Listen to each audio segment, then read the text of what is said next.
there we go. That's me. It's a school photo. I'm 7. I'm dreaming of being an actor. All I want to do is be an actor. I want to win an Oscar. I want to win a Tony. I want to be famous. I want to be a Grammy. I want to do the whole GOAT thing. But I'm a black disabled girl from a very poor background. So that means that for the majority of people, that doesn't make any sense, that my ambition doesn't match the package within which I come. So at the age of 7, nothing but rejection, nothing but barriers, I decided I was going to have to do this my own way and figure out a way to do all the things I wanted to do, but I was going to have to do it my own way. So the traditional path was not open to me. So there's no reason why a festival like this can't read the diversity standards and think about how to apply those standards to your submission process, or think about how to apply that to programming and curating. And not one stream, like a diversity stream over here, but across your industry talks, or across, your curated shorts program or documentary program. That is the easiest way in, because the standards are not reliant on data. The standards are reliant on people, on humans, and changing the way that you think about things. That is the big challenge. In many ways, it will always remain the big challenge, because disabled people are seen as a negative, pure and simple. And it doesn't matter how much work we do, it doesn't matter how high we get in terms of positions, in terms of the quality of what we do, people will only see that and will only recognise it as a negative. The work that we've done in the UK, which is around the social model of disability, so the conversation about the barriers and the problems being external to the individual, so working with individuals, and then you change the environment. So the environment is the problem, not the person.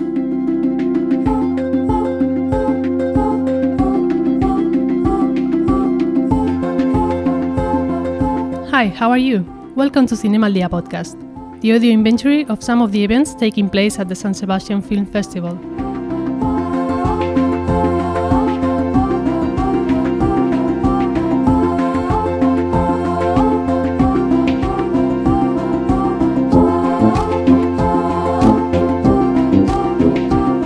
Deborah Williams, the executive director of the Creative Diversity Network, came to the 71st edition of the festival to share her experience with the audience in the Tabakaleraro Room C. The following conversation focused on her work and her knowledge on the value of diversity in the audiovisual sector.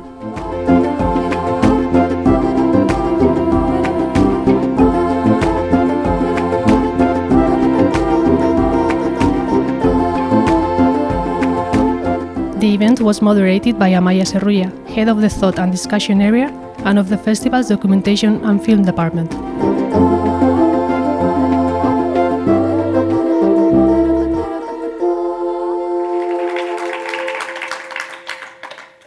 Good afternoon.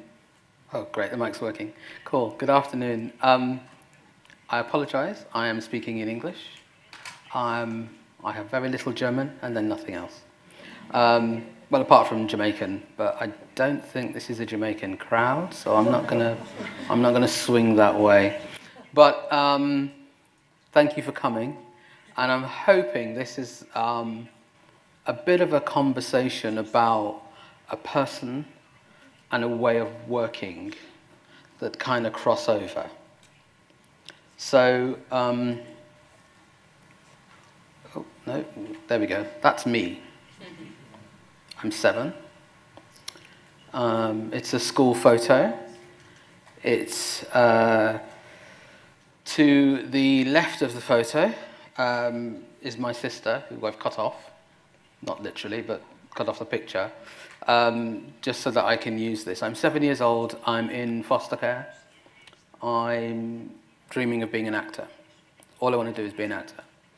I want to win an Oscar. I want to win a Tony. I want to be famous, I want to be a Grammy, I want to do the whole GOAT thing. But I'm a black disabled girl from a very poor background. So that means that for the majority of people, that doesn't make any sense, that my ambition doesn't match the package within which I come. So at the age of 7, nothing but rejection, nothing but barriers. I decided I was going to have to do this my own way and figure out a way to do all the things I wanted to do, but I was going to have to do it my own way. So the traditional path was not open to me. This is, I don't know if you can see me in there at all, but embedded in the middle of this picture is me, and I'm about 18, 19 years old, and this is my first theatre company that I started. So we were studying together at college, and we decided we wanted to start a theatre company. We'd done some work before with the police force and with other people and working in schools and everything, but we decided we wanted to start a theatre company so that we could make theatre together. It was great. We had 18 months together. It was brilliant. And then everyone got into drama school except me, because apparently I was a fire risk. So once again, rejection, I couldn't get into drama school. So I was left behind. Everybody else got into drama school and had their careers, etc., but I was left behind. I ended up in disability arts. So I ended up in a quite specific environment that was about disabled people, that was about challenging perceptions of disability. I met a black director, I met a one-armed director, I met deaf actors, blind actors, and we all worked together and created some shows that, we went to Russia. We would have gone to South Africa if they hadn't freed Nelson Mandela, or whatever. So that scuppered us going to South Africa to do some performing, but, I think it was fair enough that, they released Nelson Mandela, so okay, had to wait up a little bit. But for a while I was resentful, but I got over it quite quickly. But I did all that work, and then after that, I found a home. I found a place I could be. After that, I started to make my own show. So this is my first show. This is a picture of me in my first show, the happiest I think I've ever been. Creating a theatre show, touring it around the world. I went to America, I went to Australia, I went to Germany, I went to France, and all around the UK as well. But what I did was I got a better understanding of what all the barriers are and what other people are experiencing, not just my own experiences. In 2000, the director that I met during this time made a film, and the one and only film so far that I've made, it won a BAFTA. So my GOAT is underway. It's just taking a little bit longer than anticipated to get there.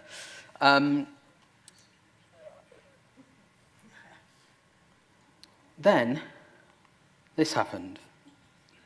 This is my portrait.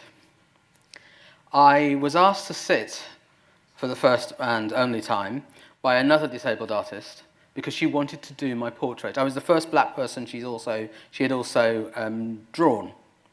So I sat in Tate's Britain, known Tate Modern, in London on a very rainy February day, and after 3 hours behind closed doors, we opened the doors and the public came in and they drew pictures of me in various different formats, just because it was an experiment around how you make sure visual artists communicate with non-visual artists and with communities.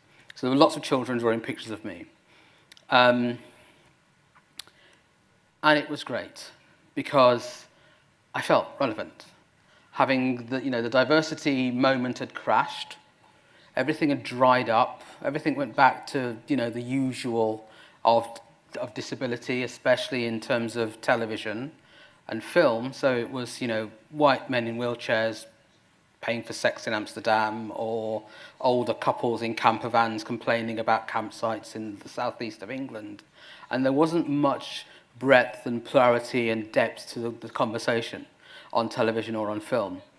So I ended up leaning into the consultancy side that I'd held on to for a little bit, but that was a bit of a side chick. I'd sort of kept it going to, for nice things that I wanted, like good food or a nice hotel or things like that. So I'd kept that going, but I ended up leaning into that. This was around about 2008, 2009, when the crash happened and things started to go a bit strange.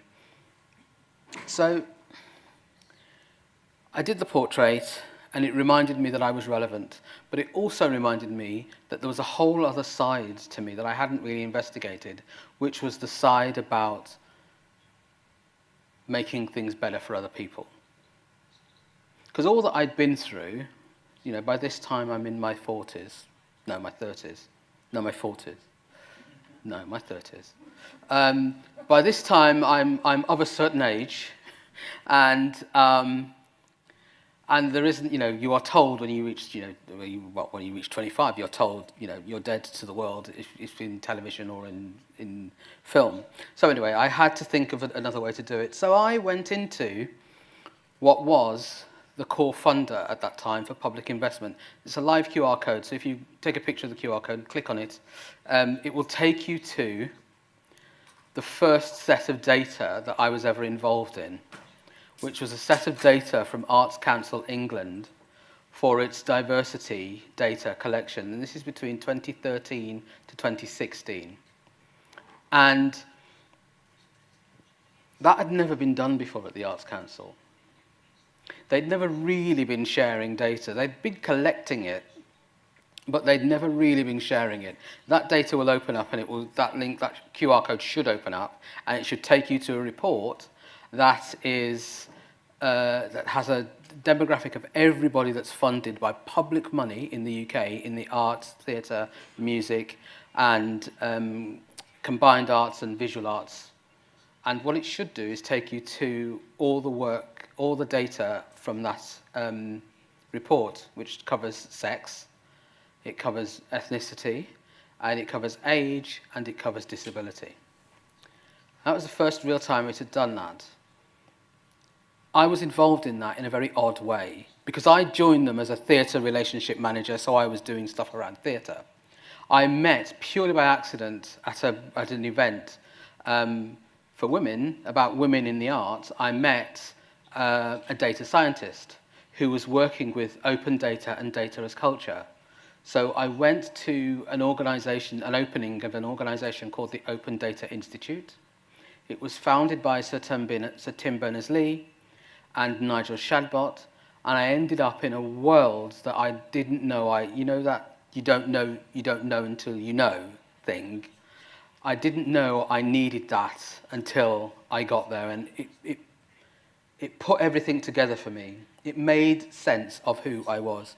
It gave me the opportunity to think about being the artist, the activist, and the strategist, which was the third bit of that triangle that was missing, was that strategist, and was how to make sense of the experience that I'd had, but to make sure that it didn't stay as my negative experience, to turn it into something else. So, after all that work at the Arts Council, I had a moment to try and go back to getting my goat. I ended up at the Royal Shakespeare Company for a short while, very short while, as a member of the acting company at the Royal Shakespeare Company, which was very, very nice because they treat you very, very well at the RSC. They pay for everything. You get a nice hotel, you get a place to stay, you get breathing support, all sorts of things that you don't ordinarily get as an actor, as an artist, that you have to find for yourself. But all of this stuff was on staff, and you got to perform in the main buildings at the RSC.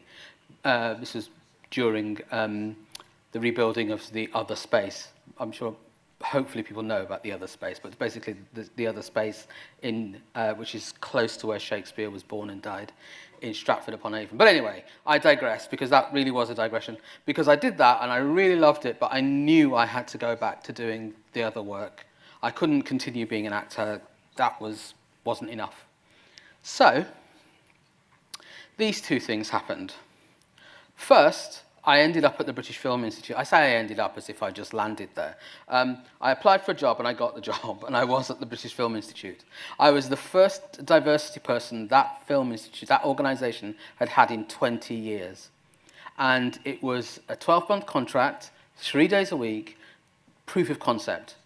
Try to prove to us that diversity can work. Try to prove to us that counting, that monitoring is worthwhile. So I did. I like a challenge. So I did. I created the diversity standards. And I started in the June, and the standards were real in the November. We did an event at the London Film Festival in the November, and we announced the standards. And I think everyone now knows what the BFI diversity standards are, but they're being used now, not just in the UK, by the BFI, they're being used by BAFTA, they're being used by the Academy for the Oscars, they're being used in Australia, they're being used in France. I'm not quite sure if they're being used in Spain yet, in terms of, but that's a conversation we can have about whether or not that conversation has reached these shores and has reached the rest of Europe. But what they do is, and the purpose behind them was, we were the British Film Institute. We had all the money to invest in film in the UK. Why on earth would we not set the standard about diversity representation? Why on earth would we not count? Why on earth would we not get a better understanding of who is in getting the money? Is it the people who need to get the money, or is it the people who know how to get the money that are getting it? Are they the same, or are they different groups? So that's the purpose of the diversity standards. The purpose is to engage in pre-production conversation, is to encourage people to start thinking, not just emotionally, not just I'm an artist, artistically, but actually in terms of your commitment to society, because all of that money that you're getting is all lottery money, is all public money, all of it. And the majority of it comes from people who are never, ever, ever going to be able to have a career, or don't want a career in the creative industries. So I did that, and they've extended across the world, as I said, and more people are using them, and they're being translated, and they're being adopted, and they're being adapted. My favourite moment this year was when 3 old white men, all of whom I admire, Richard Dreyfuss, Bill Maher, and Quentin Tarantino, all went viral complaining about the Oscars now using diversity as a metric for deciding what makes a good film. I could kind of die quite happy now, knowing that that's happened. The joy of annoying old white men is, you know, it's not what I started out to do, but I'm not going to complain about it. I'm not going to throw it away. I'll take that with a bit of pride. I take pride in that. Dreyfuss was very clear about it. It made him want to vomit. It was that visceral for him in the video. I'm sure you've seen it, but if you haven't seen it. And I loved that, because yes, you should be vomiting. You crazy... Anyway, sorry, this is being filmed. It was a short-term contract, and I did the work, and I left the organisation. But what that then did was create the concept was proven, and they now have a whole team of people working around diversity and inclusion at the British Film Institute, whereas for 20 years they had no one. So I did that, which I thought was okay. And now the job I now do at the Creative Diversity Network, I thought, is it possible to monitor an entirely or predominantly freelance community, production community, in UK television across, at the time, 4 broadcasters? Everyone went, no, it's not possible, we can't do it. And they'd started, so this isn't my business, I applied for a job and I got it. They'd started the work, but they didn't know how to do it, how to make it happen, how to implement it, how to move it from an idea into something real. So that's where I came along. And I made sense of it. I turned it into something useful that they could do. Not on my own, I had a team of people, but now I can do this. Going from nowhere and not having any idea of the numbers in terms of diversity demographics, age, gender, sex, race, sexual orientation, disability, not knowing anything about their community to this. The first year, we started at 7,264, and the last year, 21-22, we ended up with 53,936 people, contributing year on year, going up, sharing their data with us and saying, I'm in. That translates to the amount of credits from 101,515 credits in the first year, 2016-17, to the year 21-22, 1,165,317 credits. That's a phenomenal data set for a freelance community. that people still say, oh, well, no one's really interested. We don't really care about diversity. It's not really important. We don't want to fill the form in. Our hit rate is 98%. So the forms that go out, 98% of them get filled in. So we only have around about 3% that people do not disclose and do not want to disclose across the board. I think that's not bad in 6 years. I don't think we've done bad at all in 6 years. And there were 3 of us in the organisation at the time doing most of this work. Just 3 of us. And we were all crazy, so, you know, whatever. I was the sanest one. I'm not anymore because the balance has shifted, so I'm now the crazy one. But anyway, I digress. But it also means I can do this. So a piece of work that we're doing at the moment is working with people who were once our detractors. They didn't believe in diamonds, they didn't think it was going to work, they didn't want to engage with it, they were very vocal about it being just a way for the broadcasters to, you know, hide behind. But actually what this is a piece of work we're doing with Directors UK and the Writers Guild of Great Britain, which is just looking at the representation of females in the main creative roles. So we're looking at the producer, director, the director and the writer. Now, taking in mind the UK female population is 47%. We are looking at 35% for producer directors. We're looking at 25% for directors and 32% for writers. So at least 10% below the national average. 5 years ago, we would not have been able to do that, to have that conversation about the amount of work that is being given to women. We're still in the conversation about what sort of women. Are they all the same women getting more opportunities? So is it one small group of women getting more opportunities, or is it more women getting fewer opportunities? So that's where the analysis comes in. That's where the work of my team comes in, the work that they get to do with this data now that we have this data and we have a better understanding of the demographic and the makeup. And this is going backwards because 2 years ago we were at 53%. So we were slightly over-indexing in terms of female. And I think that is what, when people see the over-indexing, they start thinking, oh, it's done, we can stop now, it doesn't really matter. But no. If you hit your 50-50 or if you hit your 70-30 or whatever percentage targets you put in place, what do you do next? What happens next is the critical question in all of this. So you do the analysis, you keep a track on it, you keep monitoring, you keep gathering data, you keep engaging in wider and deeper conversations. But all the time, you make sure that the quality of the data that you are collecting is pure, or as pure as it can be. I deal with that because when I was 7, nobody would let me be an actor. So that's why I've ended up doing all of this now. And I did once say to somebody at the BBC who criticised what I was doing, I said, it's your own fault. If you'd given me a job on EastEnders when I asked for one, back in the 1980s, I wouldn't be doing any of this stuff. I'd have won my awards, I'd be sitting on a beach in Cuba, and I'd be enjoying myself. But you didn't, I'm not, this is what you get. So it's all their own fault. It's got nothing to do with me whatsoever. All I've done is try to, continually be paid. That's all I've done. But what this does mean is that I get to do things like this.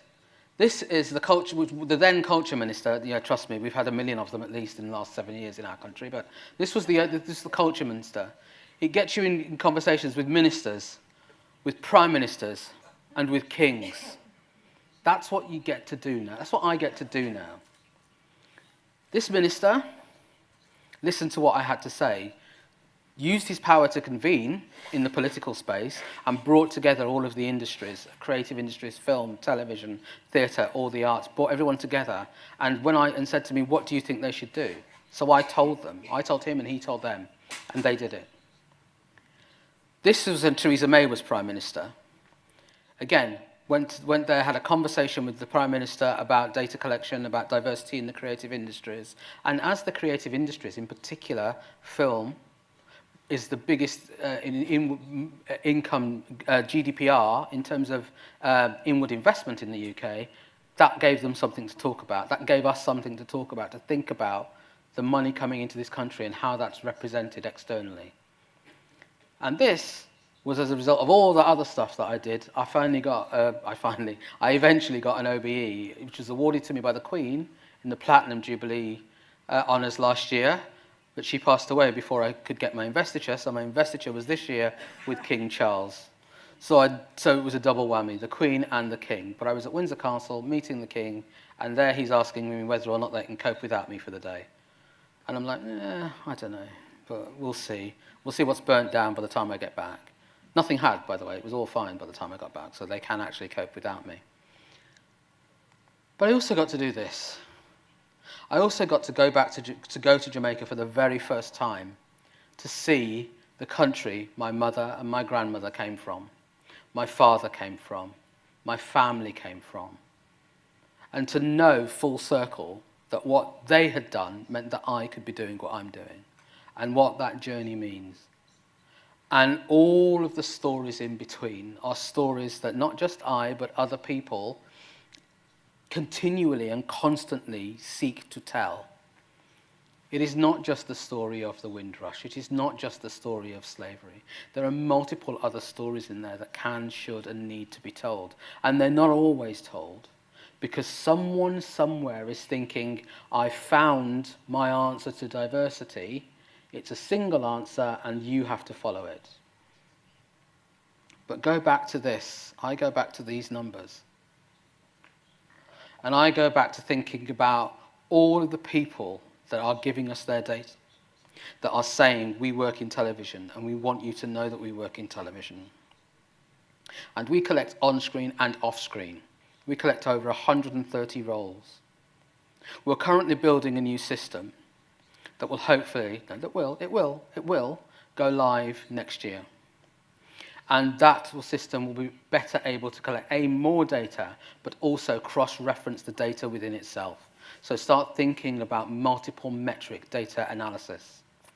First, primary and secondary data analysis, using our data to cross-reference with other data across other industries, but also, more importantly, across demographics. Now that we've, left, the B word happened, we are a country on our own in many, many ways. We don't have access to the things that we used to have access to. And one of those things was a massive creative community in film and in television, where individuals could connect with other individuals and try to make work and try to build partnerships and try to change the conversation. One of the other things that I do at the moment as well is I'm on the board of New Dawn, the new film fund, which is the new European Film Fund. There have been 2 rounds. Unfortunately, I can't do the 3rd round, which I'm really annoyed about, but I'm actually going on holiday, not to Jamaica, but I'm going on holiday. So I can't be there for the voting this year. But what I thought was really interesting in that process was we were all encouraged to challenge ourselves.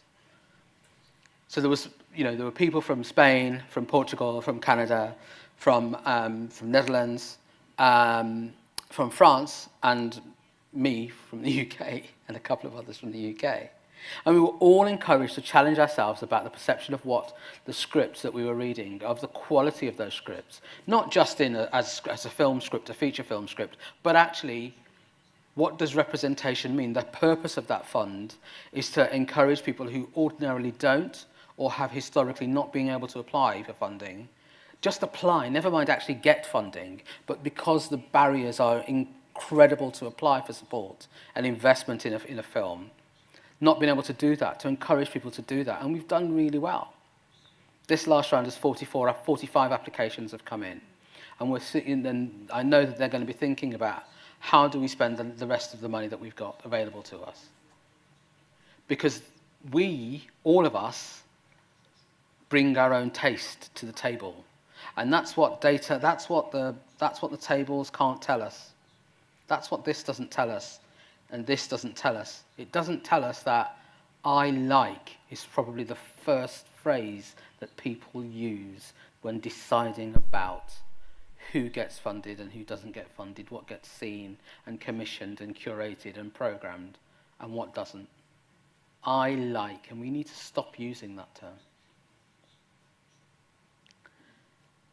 I've enjoyed the majority, and this has only been over the last 10 years that I've been doing this. 12 years, sorry, I forget, that I've been doing this. I started in 2012. And the ripples are being seen and being felt and being heard across the world.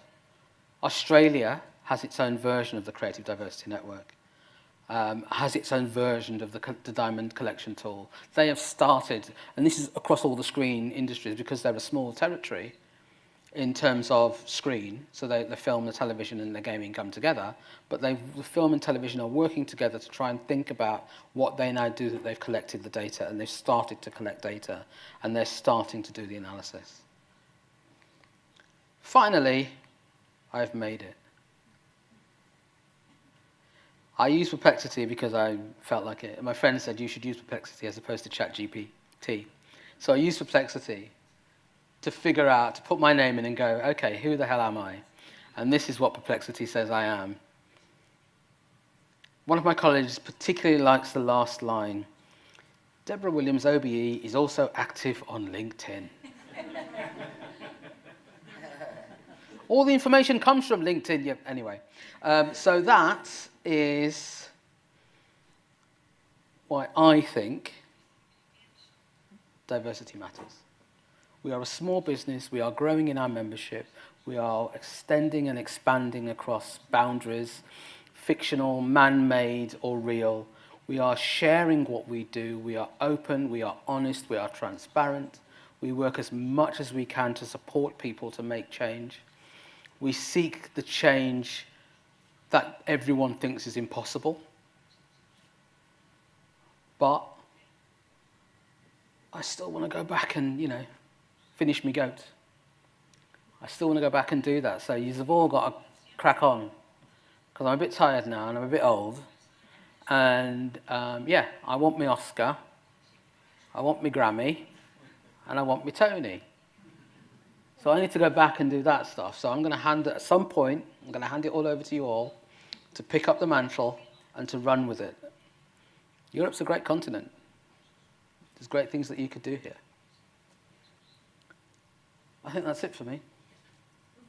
I think that's all I've got to say.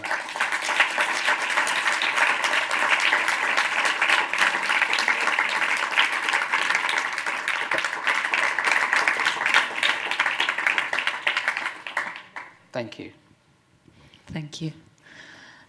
No sé si alguien tiene alguna pregunta, algo que comentar, nada. Bueno, pues entonces voy a empezar yo. I'm going to start because I think it was really interesting what you explained. But I always think about how can we, in maybe small festivals, for example, how can we apply this kind of policies or work ways? I don't know if you can. Start small, so start where you are. Start with what you know, and start with things that other people are doing. So there's no reason why a festival like this can't read the diversity standards and think about how to apply those standards to your submission process. Or think about how to apply that to programming and curating.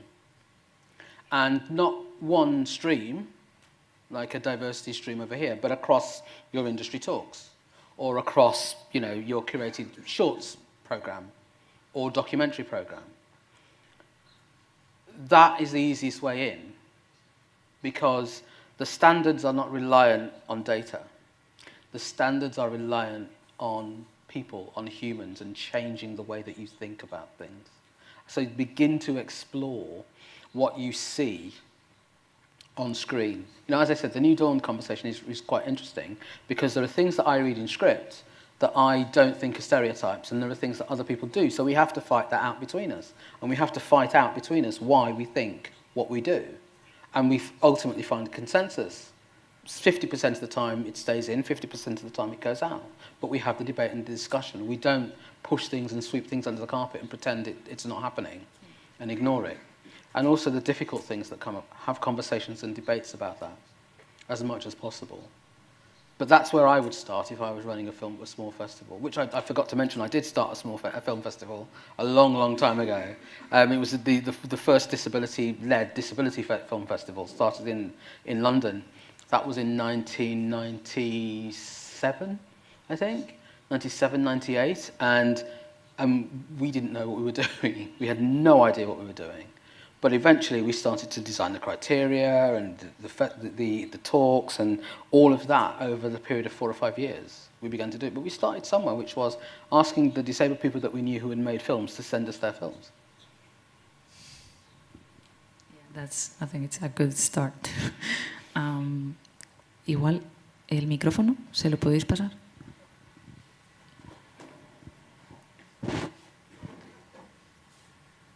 Hi. Oh, Hi. Yeah, okay. Hi, hello. First of all, thank you so much for, You're welcome. Just not the chat, but, the work that is Thank you. behind. Thank You so much. And I was wondering, because as our colleague was talking, do you think that it's just, not just, but I mean, we are maybe centered in what we see in the movies, okay? But what about people who are working behind? I mean, in the crews and that. Do you have any studies about that? Because I think it would be very interesting. Thank you.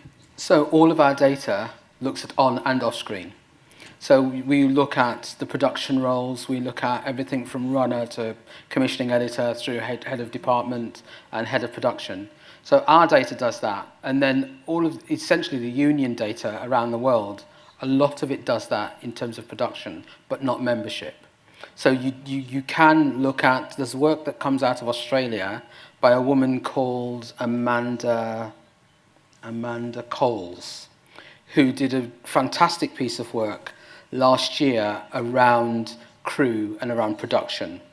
I will find the link and share it so that you can share it. But I thought it was a great report, really drilling into the conversation about post-production and in the post-production space, and that was around gender in particular. But again, drilling right down into that and looking at, our data states quite clearly that production is very, very gendered.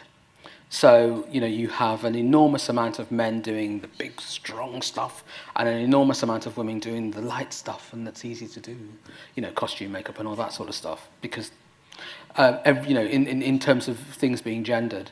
So I think there's reports within unions that exist. There's the piece that the Australians did, which was Amanda did, and within our data as well, in terms of television, we look at and we get a sense of the craft spaces and what is and isn't happening there.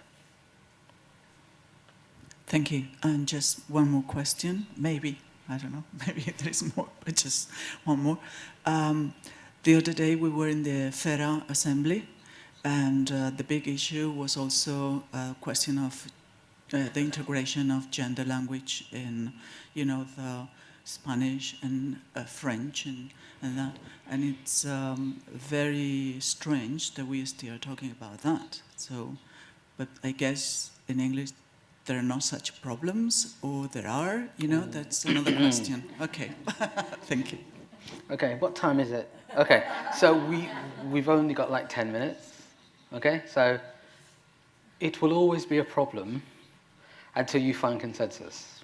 At the moment, you have very polarized sides speaking from their perspective, and very few people in the middle being able to have the debate and the nuanced conversation about gender and what language is appropriate or not appropriate.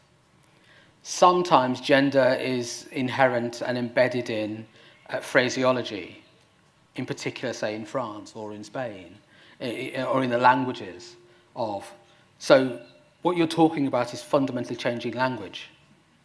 That's what people are struggling with in the middle.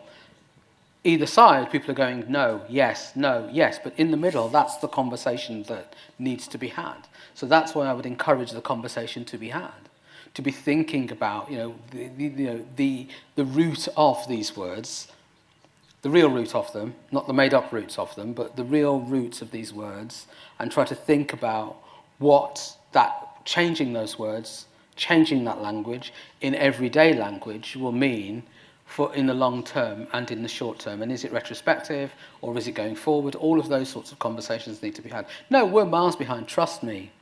We're probably in a worse place than other countries because we are lost, completely lost in the conversation.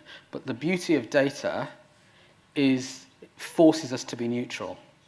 We cannot pick a side in data collection. It forces you to be neutral, so it forces you to seek, which we're doing at the moment, is looking at a new questionnaire. It forces us to seek the neutral space where the most people will feel comfortable and confident in sharing what is personal data and knowing that it will not have an impact on them. And we've spent 7 years building a reputation around that with our data, so we're not going to spoil that now by jumping onto any sort of solo space. So we're really working incredibly hard to figure out what the neutral language for a questionnaire could be.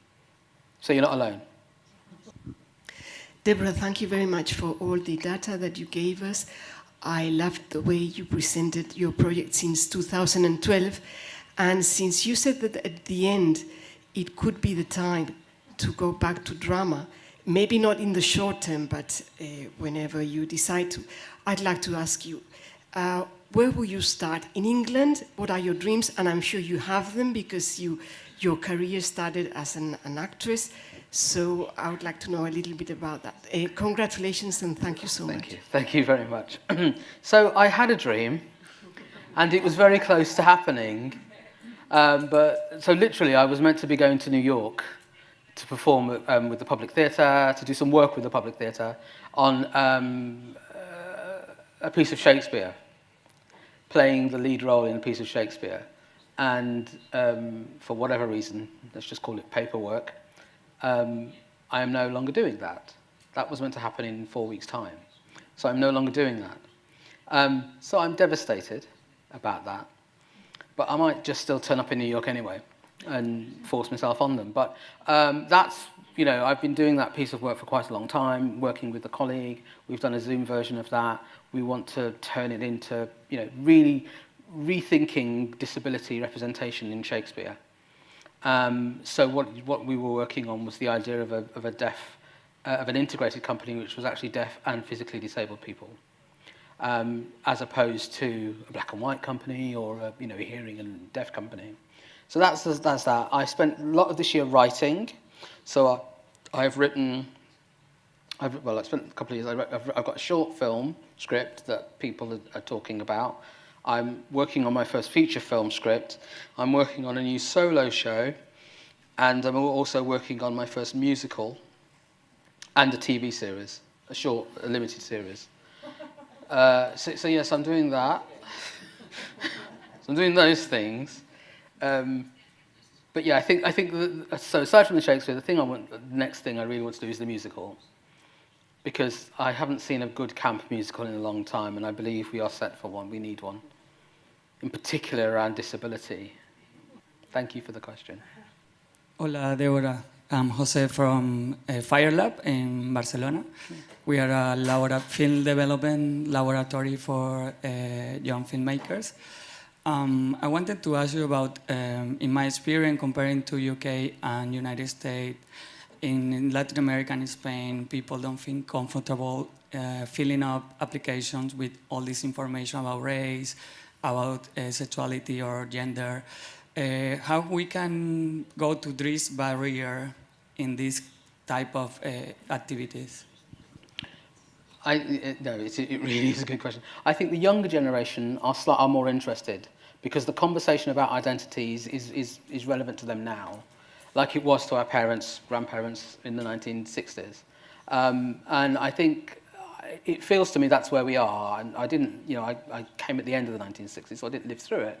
But one of the things that was, that I grew up with in the 1970s and 80s was the fight to be recognised for who you are. And I think that's a lot of what's happening now. So I would start with the younger generation and have conversations with them and talk to them about why you think gathering data on these demographics is important and why you think it will what you think it will contribute to. Like I said, I could, you get to talk to prime ministers, you get to talk to culture ministers, you get to talk to people who are able to influence where expenditure happens and how policy changes and how legislation is created. So if you've got the evidence in front of you, unless people really don't want to, they can't deny it. Unless people want to deny it, that they can't. So that's where I would start with the younger generation. The other bit is to always be open and transparent about why you're collecting it and what you're collecting. Because some people cannot be trusted. Not everyone is like us or how we want to be in terms of collecting data to use it for good. A lot of people will collect data and will not adhere to data protection and data privacy and will use it to weed people out of jobs, to force people out of employment. That's a real thing, that's a reality. So all you can do is be as open and transparent as you can about why you're collecting it, what you're going to do with it, how they are having an impact on themselves and others, and start with the generation who identity matters to the most at the moment, which is the younger generation. Hi, Deborah. Nice to meet you. This is Salima. I'm from the Catalan industry and also activist and with Moroccan background, just to be on the same page.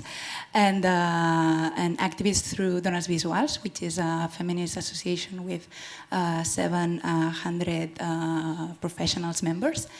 And I'm a huge fan of your work, and since I came across with diversity standards, I felt like it's something that we need, and we need to work with it urgently, with some emergency.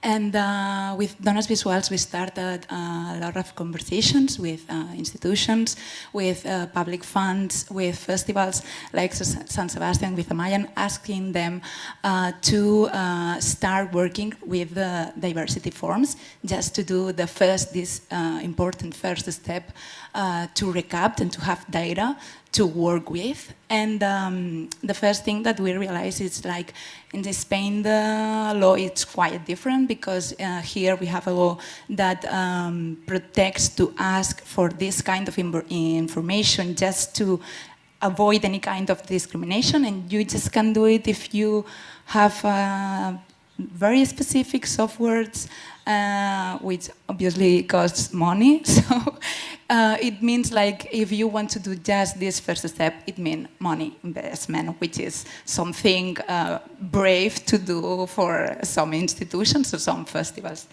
And behind of this, we realized that it's something that we did. We, as an association, we are working with the diversity standard in our programs and our goals and all this stuff.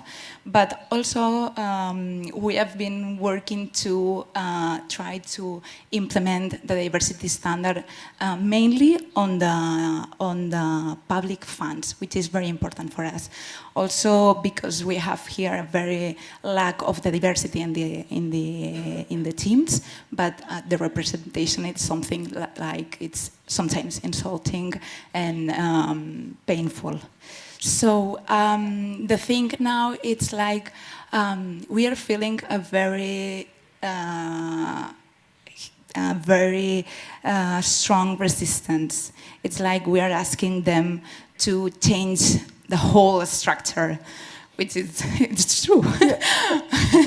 But since here it's something that it's not coming from the institution, but it's a demand from us, what would be your recommendations to not get stuck in this demand? That was very, very long. So, first of all, congratulations. I think it's really important that somebody is doing something. because that's the hardest thing is starting, right? So congratulations and well done. And the membership as well. It's a good number to be working with and to have on side.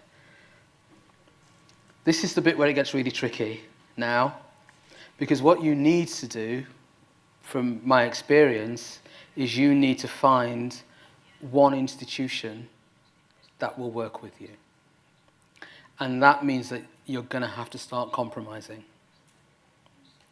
in order for the institution to feel comfortable and confident that they are not going to be presented as the wrongdoer, evil, devil, whatever. You're going to have to navigate, really navigate and negotiate a genuine partnership. And that is incredibly difficult to do, because it's instinctively, you don't want to do that. You kind of want them to do, I've written something down here, and that's what you're going to do, right? That's how it goes. I say it, you do it. But this is because the minute one institution, the biggest one you can find, comes on board, everybody else, they then become your voice. They then become the voice that tells their peers and their stakeholders and their partners that this is genuine and this is something to think about and go critical. So with the Creative Diversity Network, we were lucky to have the main broadcasters on board in the UK, but we didn't have the commercial broadcasters on board. So we didn't have, Sky came on board quite late, and what was Channel 5, which is now part of the Paramount community, came on board, but that went through Channel 5, Viacom CBS, into Paramount, and they've stayed with us because they get it. But the only way you can do that is to have conversations, continually have conversations with them, get an understanding about what they're worried about, what they're concerned about. Yes, you want to change structures, you want to pull the whole thing down, but you don't kind of say that straight away. No. We're here to help you. What do you need? How can I help you deliver on your KPIs? Deliver on your targets? Get you seen with the communities that we represent? How can we help you do that? What is it that we might have that you might need? Oh, and then there's this thing that we do. It's just a little thing that we do. It's just a form. Can you help us at all? Yeah, we need a bit of money. Because there's only one way to do it, and it costs money, and we don't really have that amount of income. But could you maybe, a few £1,000s for some software? Would that? Great, super, thank you. You can do that by Christmas. You can do that by Christmas. That's your target, right? I'll contact you again, 22nd of December, and I expect you to have the software in place, ready to start running in January, and at least one institutional partner on board, okay? That's the deal. It's all good, you can do it. It's fine. Believe in yourself. You've got to believe in yourself and do it. But that's the sort of conversation, those are the sorts of things you have to navigate and learn to navigate and learn to go, everyone's not going to want what I want, and everyone's not going to want what I want, ever. So what can you live with? What can you cope with? Because when you start, that's when I started doing it. It's amazing for someone to go, I've been following you since the diversity standard. That's like 5 years, 6 years, 7 years, 8 years. And I'm like, well, I turned up for work one day and, well, I can do this. That's basically what I did. And no one believed in me. But now, it's there in the real world.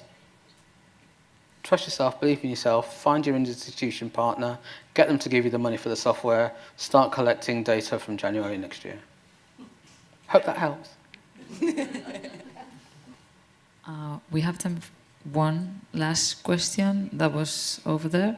Hi, Deborah. I'm Michelle. I'm from Peru. And I'm really thankful for your talk and your work, because when I was working in the cinema law in Peru, we came across with diversity standards, and it helped us to explain to other policymakers why it's important to talk about gender equality, to talk about visibility or ethnic or other aspects of the identity in the public funding. So your work is relevant also in some Latin American countries, in mine in particular. I can tell you about it. I can confirm about it. Thank you. And now I'm working for the Latin America Cinema Institutes in CASI, which is an international organization, same as CEFAT. And we're working in something that I want to share because it's been in the discussion. We are working in a recommendation, on how to ask different aspects of identity, because if we can generate the data, as you mentioned before, we can also make policies. So with the Cinema Institutes for Latin America, we create this model of questions of how to ask about race, about sex, about gender, about if you have any disability, about ethnic and other aspects like sexual diversity, and also some particular Latin American countries has other groups that are part of diversity, as if you are a victim of a terrorism, because in Colombia or in other countries there is still a civil war. So these people that go out from the war needs to be reinserted in society and has also some difficulties. So it's more complex when we talk about diversity in Latin America, because we have different language, different groups, and different kind of governments. But, however, I just wanted to share that we are working at that and we hope that it will get approved in October. We also create an index that allows us to measure the development of the public policy in gender equality for the Latin American Cinema Institutes. And we also work with Portugal, Spain, and Italy, and actually Portugal is the executive secretary of CASI. But your work is really important for us also. I always talk about it with our president of the gender group, also that it's the Chile Cinema Institute. So I just wanted to say that. And we're working also in Latin America, especially with this question, because we don't have that difficulty that usually Europe have about asking about sex or race. So we have the opposite. We are like obligated in most cinema institutes to ask about it, and it's really interesting, usually. And we try to learn from each other, because Mexico has a very ethnicity policy, but Chile has a feminist government, and they have very clear questions about how to ask about sex or gender, So we're trying to share with and to have a similitude, because one thing is collecting the data, but the other thing is how to compare the data. If you can't compare the data, we have like a lot of information, but it won't be able to transform in a policy action. So, thank you for your work. It's really inspired us. Thank you. And that's it. Thank you. Thank you for your work, because Latin America is a country that I've never been to, and I have people in Brazil and Mexico that I talk to a lot about work, but we've never been able to make it work and never been able to build something. It's really good to know that there are people there doing work and making it happen. And I'll come back to your question about the policy, and I think I will say this to everyone who works in Europe and works in Latin America. There is legislation that you can use, you just need to find it. People bury the legislation really, really deep, and they tell you, oh, you can't do that, and they just dismiss it. But there is always a piece of legislation, whether it is employment, whether it is inequality, whether whatever sort of, there is something somewhere. And unfortunately, I have not been my geek self, and I don't know all of your policies and all of the legislation, but I will find it. And when I find it, I will share what not the loopholes, but how you can interpret policy. Because a lot of this is about how you interpret. It is the analysis of how you analyze your legislation in order to make it work for you. Because that's what they do.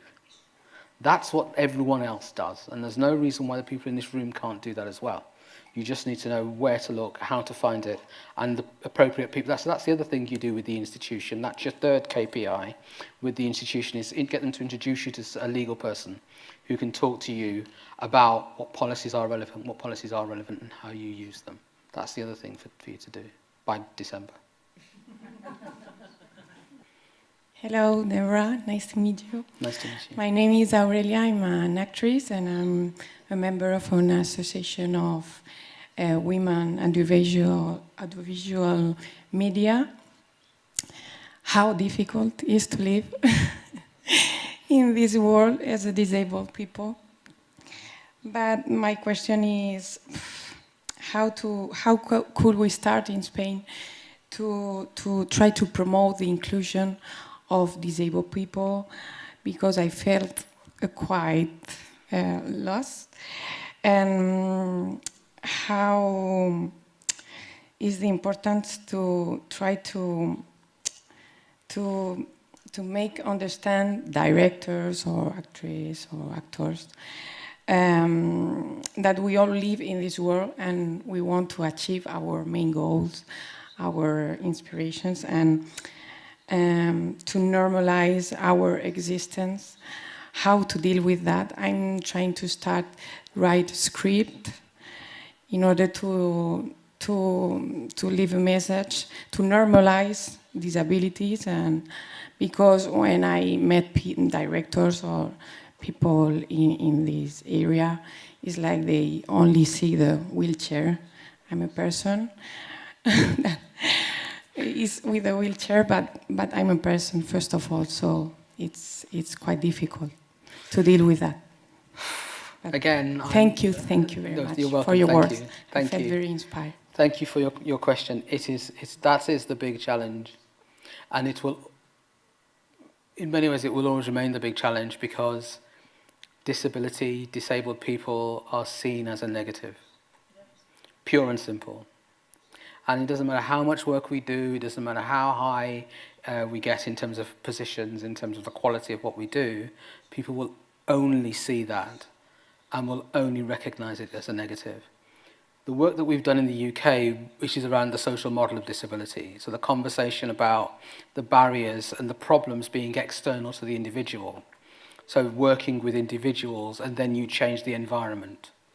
So the environment is the problem, not the person. So a lot of that is, so I started doing that in 1992, and I'm now introducing it to television in 2020. I got the chance to start to introduce it into television, so we've designed training courses around it and extended the work that we do, and other people have taken that up to say, no, we are not the problem, you are. You and your environments, and your attitude and the way you communicate with us and the way you communicate about us, which means that as an individual, there's only so much that you can do. But if you're interested in writing, get on board with script reading services, so you're reading scripts, and then you can identify the negative stereotypes around disability that exist and feed it back.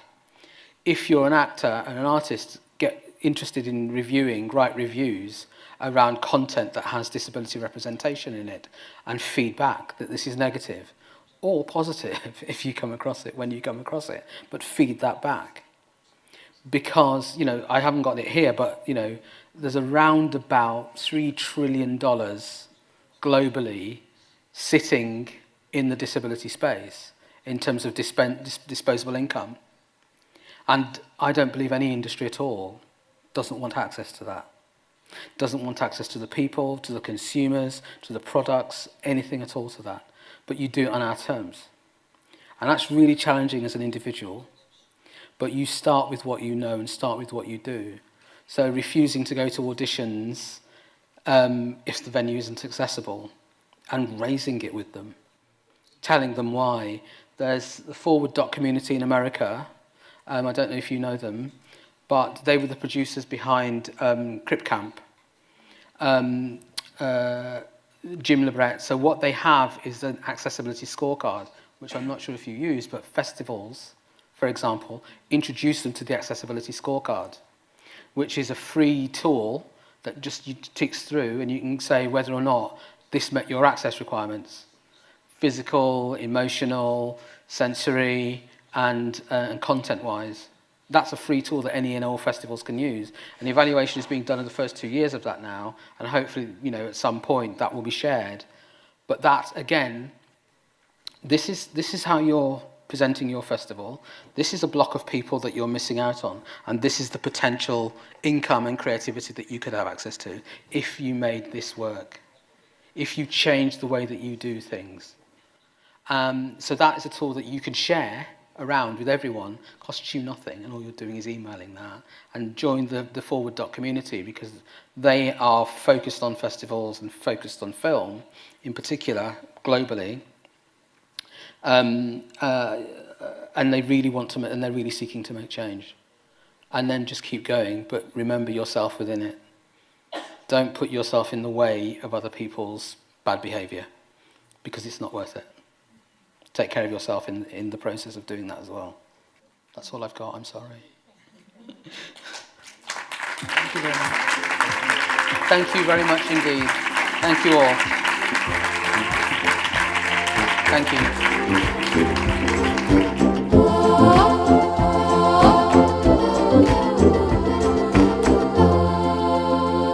And so ends this new episode of Zinemaldia podcast, a space included in the activities of the Thought and Discussion area.